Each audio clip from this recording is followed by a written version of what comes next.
This is Dr. Stephen Park from drstephenpark.com. Today we're going to talk about the deviated septum myth. A deviated septum is blamed for everything from a chronic stuffy nose and headaches to sinusitis and smell or taste problems. One of the most common statements that I hear from patients is that they were told that they had a deviated septum and that was a cause for their breathing problems. I have to admit, every time I hear this, I roll my eyes internally, since by definition, everyone has a deviated nasal septum. No one has a perfectly straight septum.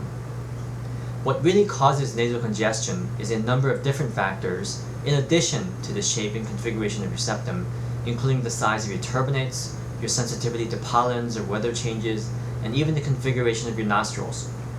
Even your emotional state, whether or not you're exercising, and your hormonal status if you're a woman, can all affect how well you're able to breathe through your nose. The septum is a flat plate of cartilage that divides your nasal cavity in half. It's one midline structure. It's also mostly cartilage towards the front and bone towards the back and bottom.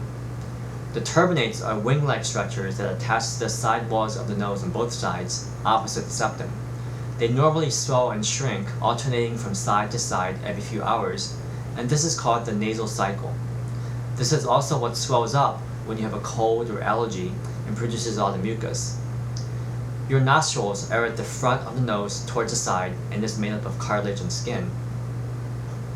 If your turbinates become very swollen and your septum is crooked and you have flimsy nostrils, then your nostrils will cave down and block your breathing as you breathe in. The more crooked your septum is, the less turbinate congestion you'll need to stuff up your nose. I talk about flimsy nostrils in a previous video. Having a stuffy nose can also back up your sinuses, giving you sinus pressure and headaches, ear fullness, and even postnasal drip.